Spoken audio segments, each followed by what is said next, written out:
Welcome back to the show. I'm your host, Phil Risher, and on today's episode, we have Mike Michalowicz.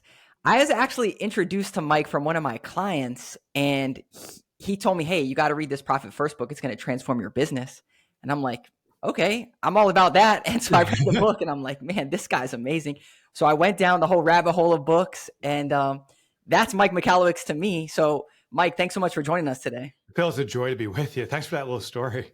Yeah, oh, absolutely. So you've written 8 books of what I could see, but I know you have a couple other ones that are out there lingering. Yeah. But take me back. So when you were 35, you had sold 2 businesses and you had sold 2 companies and you went into angel investing. Yeah. And it didn't really go too hot. No. And I think that is the most important part of my life's experience in business because it transformed my perspective of business. So the real quick story is I was in the tech space, tech services, built one company, private equity acquired it. Second one was a Fortune 500 exit. And I thought, oh my God, I'm so smart. I achieved wealth I'd never had before at age 30 and thought I knew everything. So I was like, well, I guess I should become an angel investor. And if you had an idea, I'd be like, Phil, I'm in. Like, let's do this. And someone else had an idea, I'm in. And I was arbitrarily investing in businesses. And when I say investing, I didn't know what I was doing. Money is not an investment. It's money applied to a specific outcome. It's leveraging networks. It's leverage. And I didn't understand that whatsoever.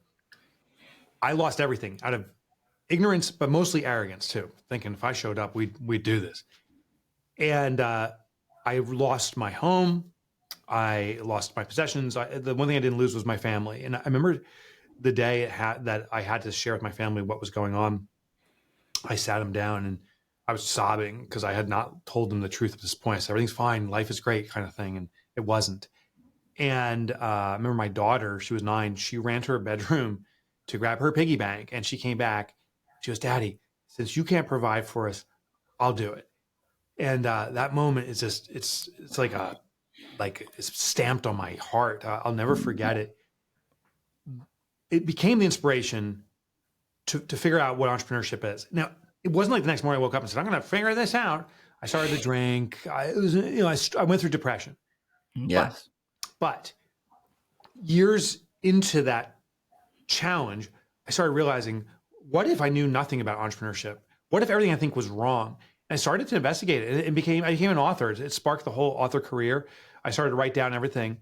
And today I realize I know a modicum of what exists in the entrepreneurial space. I know so little. And my mission is to figure the stuff out selfishly to serve the businesses that I own now. And if it works for me, my gosh, share with others who want to try it out. And that's how all my books, including Profit First, came about. Yeah. So your mission now is to eradicate entrepreneurial poverty. Yeah, I got to show you something. I absolutely love that. There it is on my wall. That's awesome. Every room that I work in has that sign up somewhere in some capacity. Yeah, because entrepreneurial poverty is this perception of you started your business because you wanted to be, I assume, Phil, wealthy, financial freedom, personal freedom to do what you want when you want, to express yourself. That's why I started mine. And almost every entrepreneur has a vision or dream. And then the reality is totally the opposite. We work our tails off. We don't have financial freedom. We're actually feeding the money, our scraps of cash that we can find, just keep it going. That gap is what I call entrepreneurial poverty. It's not something we talk about. You can't go to a client and say, I'm struggling. Hey, you want to do business with me? So it's this hidden secret that most entrepreneurs have. And I want to fix that for everybody. I have, for the most part, fixed it for myself and exploring ways to keep on expanding that. I know there's other entrepreneurs that are still going through that journey that I had gone through, and I want to serve those folks. I get it. Yeah. So most of our audience are home service businesses. So, movers, carpet cleaners, HVAC. And so the profit first mindset of not just running an Avid checking account, it blows them away every single time that I say, you got to read this book. Yeah. How did that come about to figure out, okay, I can't run it out of a checking account when I have $100,000 in there? Yeah. Well, you kind of can, but you have to tweak it. To your point, you can't run out of one checking account. The realization was, and Phil, every time I do a speaking engagement, anytime in front of entrepreneurs, I'll ask, how do you manage your business? Now, these are businesses that are doing 100,000, 500,000, but businesses that are doing 5 million, 10 million, 25 million. The vast majority say, I log into my bank account and I make a determination. If I have money, I can spend. If I don't, panic. I Yeah. don't read my income statement, my balance sheet. I don't even know how to. So I said, okay, if our natural behavior is to go to our bank account, that's how we have to manage our business. It's really hard to change ourselves. It's really easy to leverage an existing behavior. Yeah. The best example is this is about maybe 10, 12, 15 years ago now. I wanted to start working out regularly. I thought I was. And I looked at myself and measured what I was doing and said, my gosh, I think I work out like 3 or 4 times a week. I wasn't even doing one a week. So then I said, well, what do I do?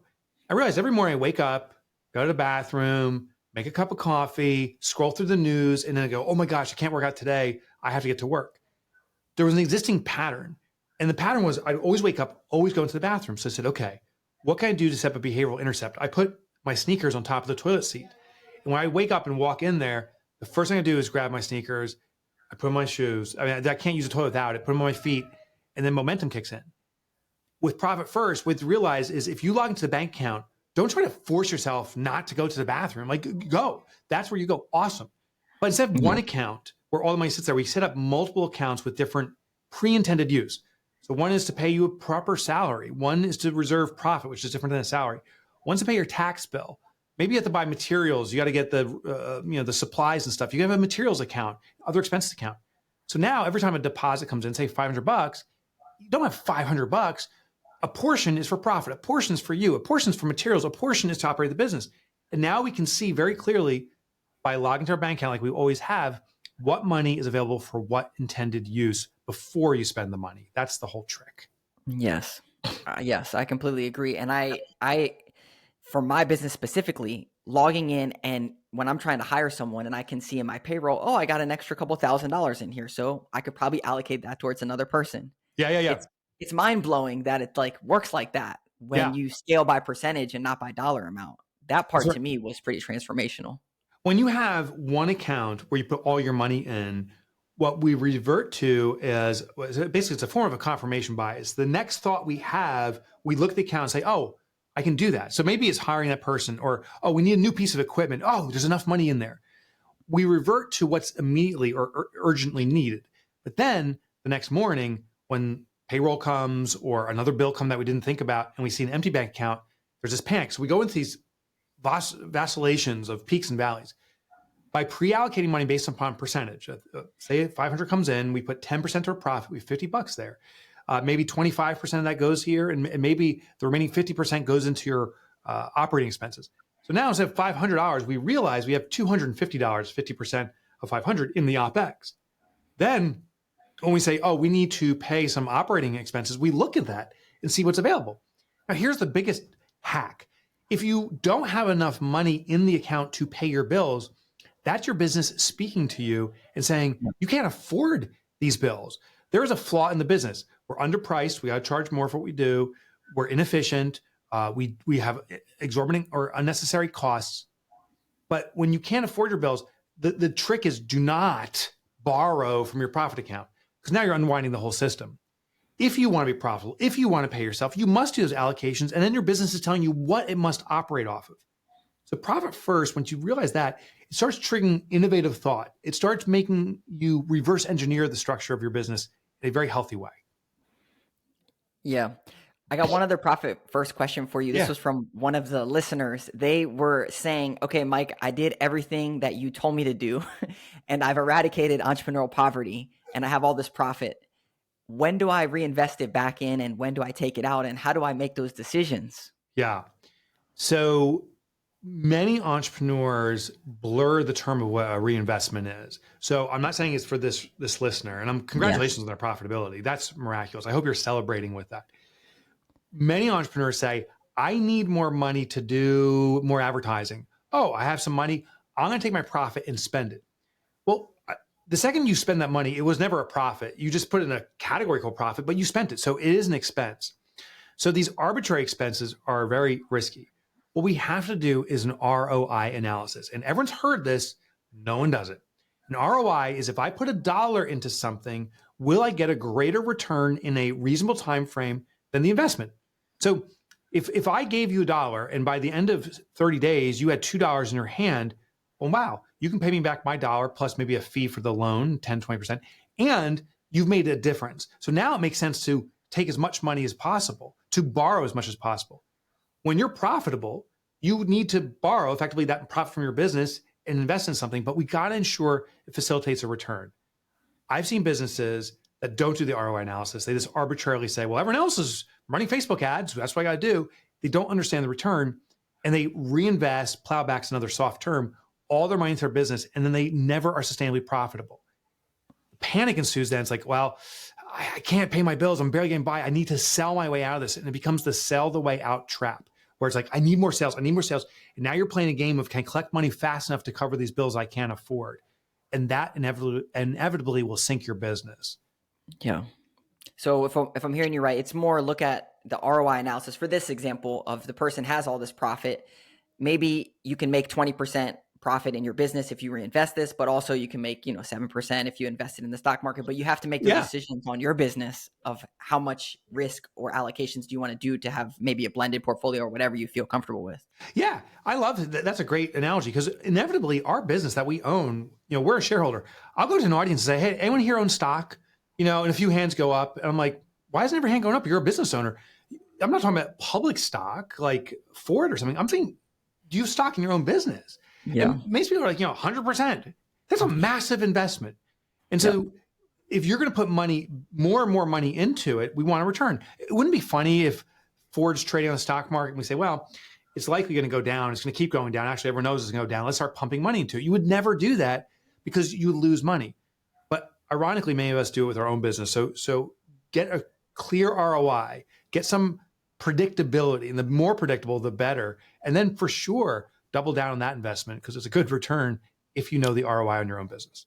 Yeah. If you don't know what your profit margin is and your percentage, then you don't know if it's a good investment. That's right. So you got to know.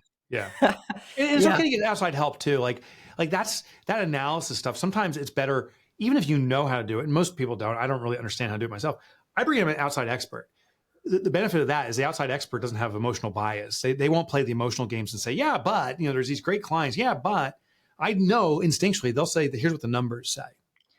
Yeah, I think that's something that, from what I'm seeing from you, that you do an exceptional job of, is you're not just writing books and doing speaking engagements, but it seems like almost every book you have some type of a business or coaching attached to it of some sort. I do. So I just released All In. We were talking off the air about that. And I have a business partner. Her name's Danielle Mulvey. All In's about recruiting and retaining employees, raising the bar at your organization. But here's what I've experienced, Phil, is when someone reads a book, a percentage of folks say, I get it, but am I doing it right? They want someone to help enforce it. They want someone to coach them around the nuanced components. They want an accountability partner. They want someone that can just do it for them. So Profit First has it. We call it Profit First Professionals. All In has it. We call it the All In Company. Clockwork has it. So all my books, I do have a company that does the teachings and the enforcement and the support behind it, because some folks want that and need it. Yeah. Yeah. Well, I think it's so important because you read a book and then you try to implement it as best you can and you get like 50% ish. Yeah. And then it's like, well, what do I do next? And show up to my keynote. Yeah, right. Exactly. So with All In, that book, probably, in my opinion, the quote that hit me the hardest was, if you want your employees to be all in, you need to be all in on your employees. And I think a lot of times business owners don't look at it that way. Obviously, they're like, hey, I'm paying you, $50,000, $60,000 to do your job. Like, why aren't you doing a good job? Right. And so I think connecting the dots for business owners is, you got to be all in on your people, and then they're going to be all in on your business. Yeah. If you do this, then they're going to do that. Yeah. It's the essence of reciprocity. Yeah. How did this idea come up for this book? Well, so I own my own businesses, and I have many of them invested in. And I have also been an employee of companies, because I've sold my businesses and then got employed by those companies. And sadly, many businesses I've experienced, not all, hopefully less and less, are in this fill in the blank mentality. Like, we have this need, insert person, resource to do this. And if they fail to do it, get them out and insert a new resource. It's this very transactional experience. What great leaders do is they see that work is not a transactional experience, it's a transformational experience. The transaction is, do your job, here's the money. The transformation is, there is meaning in the job. There's meaning in the experience. But here is the greatest realization. It's not saying we have a great mission to eradicate entrepreneurial poverty. That may not rally the troops here. For me, it does. That speaks to my value, but it may not speak to theirs. I was with my second business. We did computer forensic investigations, computer crime investigation. That's the one that I sold to a Fortune 500. One day, Phil, we were a couple of years in business, and I was sitting in my office for a full day running numbers. I'm like, oh my gosh, we can achieve $10 million in revenue this year, which I've never had up to that point achieved a business of that size. So I was like, this is exciting. And I know how to do it if we just do step 1, 2, and 3. I came out of the office. I wrote on our whiteboard, we had this like meeting area in big like bubble letters. I wrote 10 million and I hid it behind this jumbo Post-it note. I then called in my colleagues. I had 30 employees at the time in this area. And I even queued up like the cheesy Eye of the Tiger music, like just to get the anticipation going. And I did this bullshit speech. I'm like, we're going to crush it this year if we just do this and that. Here's the big reveal. And I, with great flair, rip off the Post-it note and it says $10 million in revenue. And, right then Eye of the Tiger is going into the chorus. And no one got excited. There wasn't like, yes, we got this. There was no like team rally. People were like, meh. And, sulked back to their office. And I'm like, what the hell just happened? Like, this is such a big deal. My assistant, her name was Patty. She came to me and she said, Mike, if we achieve $10 million, you get the new house, you get the new car, but why should we care? What about our vision? And I was like, oh my God. That was when I realized the vision of an organization, be it 10 million, be it dominated space, be it whatever it is not the vision of an organization. It's the vision of the leader or leaders. This is what we want, and it means something significant to me. But my colleagues don't care about that. Their significance may be, I want to buy my first house, or I want to learn a new language, or I want to learn to play guitar, or whatever it is. But we all have these individual visions for ourselves. Great leaders, and I had that realization, it took me a long time to learn this, is I need to invest in my colleagues' vision. I need to support them in their goals. I need to appreciate at the same level as my vision, which is the corporate vision. It's my vision. So we have, it's right outside my office here, this big tree. You can actually see an example. There's one behind me, but we have another tree outside the office that's barren of leaves like that one. But every time someone achieves a personal vision, one person here has been fighting cancer and they're cancer free. They're going on their 5th year. We celebrate it. So you've achieved it. Someone buys their first house. You've achieved it. You're taking guitar lessons. We're putting up a leaf. That's how we recognize the achievement on this tree, and it's blooming. When a leader cares for the vision of the individual, their own dream, they, through reciprocity, care for the vision of the company. When my colleague sees I'm supporting them in every way I can reasonably support them in achieving their outcomes, I'm not going to buy them the house, but I want to get them on that path. I want to remind them of the importance of it. They're not going to deliver $10 million into my pocket, but they're going to support my vision because of reciprocity. That's what I found great leaders do. Yeah, I completely agree. And I think for a lot of our audience, the home service space, they have technicians that, they're going out into the field. When am I going to meet with them? One of the big things in the book is like having one-to-ones every single week and learning what they like and learning about what's their vision and what's their goals. And I think a lot of time business owners, it's just like getting the work done and not, working in the business, not working on the business and developing your people. Yeah. And their techs are out in the field and they're like, how do I do these one-to-ones? Just get the work done. I could see how that would be very difficult, but to your point, if you make an effort to do that, it can be transformational to your employees and your business. Yeah. Oh yeah. And the efficiencies can come about. What if you were the first company in your industry says, we're going to have a Fantastic Friday, and Fantastic Friday is we work till noon. Everyone comes back to the shop and we're going to talk about your personal visions. We're going to do these one-on-one meetings. Or maybe for each individual, you're working 4.5 days a week, but one day you're coming back to the office and these one-on-one meetings can be 15 minutes. But it's just talking about, tell me about your dreams, tell me about your life, and caring for the individual. What you'll find is the productivity increases radically because when someone feels supported and they're moving towards something, there's an energy around that, and the output during the rest of the time will increase. We've seen, and in our own company, every employee now takes off Fridays. We produce more in 4-day work weeks than we do and we had in 5-day work weeks, which sounds absurd. There's less time, but there is more concentration on the welfare, the happiness, the vision of the colleague, and they reciprocate and they put more into the organization. So I challenge people to test with it and play with it. You got to prove it to yourself. It sounds like work people hard. It sounds like, if you have a vehicle, a truck, just grind it and push it and push it. But we all know if we don't change the oil, if we don't maintain it, at a certain point, it's just going to lock up and freeze and break down. The human experience is very similar. If it's just push, push, push, go, go, go, there's a certain point where there's a breakdown, or it just can't perform as well. We too need the oil change. Yes, I completely agree. Another thing in All In that it actually this really scared me actually was when and maybe this is just me, but I'm sure other people feel this way too, is when I go all in on employees and they break that trust. Or, like you're almost getting married to someone and then they want to get divorced from you and you went all in on them. That feeling scares me. Yeah. Because I'm all in and then they break my trust and I have to go all in on the next person again. Yeah. And that's painful. And it does happen. This is not all, rosy colored glasses. Problems do happen. So here's how most owners respond to that fear. They say, well, I'm not going to go all in on anybody. It could happen.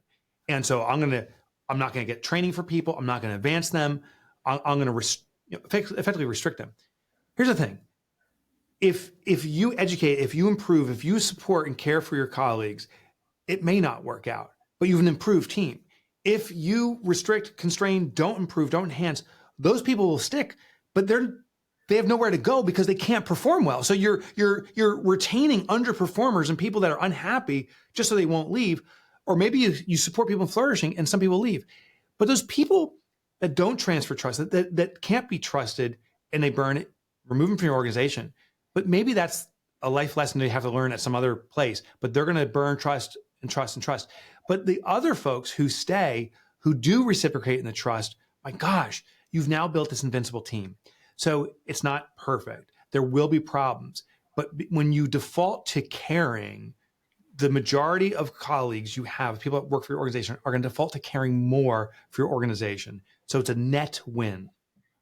Yeah, I completely agree. And I think as business owners, we take, chances and risks with money, with whatever we're doing with our time. Well, now we're also risking our emotions and that relationship to potentially have something that's better down the line, to your point, transformational inside of that. Yeah. And we can build trust levels. It's not like, you and I meet for the first time, let me just tell you about my life story. And let me give you every single stinking detail. And you got it all. And by the way, here's a knife, just hold it to my throat as long as you want to. And whatever you want to do, I trust you, bro. No relationship starts that way. There's these trust transfers. One great way to build trust and confidence in each other is in building what I call remember whens. And if you look at any of your friends over life, you probably have certain friends where you have remember when moments. Remember when we went to the park? Remember that party we went to? When we have shared stories, there's a commonality that builds trust. So we want to build this with our team. So one way to build trust is through activities outside of business. Go out to the bar once a month and the boss pays for it. Do something that allows people to have the human experience outside of work altogether. So we're not going to talk about work. We're not going to do anything. We're just going to be people together. And those remember whens will present themselves. Doesn't need to be expensive. There doesn't need to be trust falls or any of this stuff. We just want to have human experiences together, and ideally a variety of them. And the bonding and the trust comes about from the remember whens. Yeah, that's very powerful. And I think a lot of people don't make time for that. It's just work. That's right. And so, to your point, I think going all in on your employees has some major benefits. So thank you so much for hopping on our show today. Where can people find you, or where's the best way to connect with you, get your books, all that kind of stuff? Yeah. So here's what the book looks like, because, they all look different, but it's All In. Thanks for letting me, there you got two there. That's awesome. So if you want the book All In, the best place to get is on Amazon. Just type in All In by Mike or All In Michalowicz, All In Mike, you'll find it on Amazon. The subtitle is How Great Leaders Build Unstoppable Teams. If you want not to get the book, or if you want to start somewhere else, the best place to start to just dive into any of the entrepreneurial topics I talk about, it's available for free. I used to write for the Wall Street Journal. I have a podcast, Mike Motorbike, as in the motorcycle, MikeMotorbike.com. It rhymes. It's very PG. I have other nicknames too that aren't PG. So MikeMotorbike.com brings you to my site, and you'll find all those resources for free. Awesome. Well, thanks so much, Mike. I really appreciate you coming on, and look forward to talking to you sometime soon. Phil, I appreciate you. Thanks for this, brother. You got it.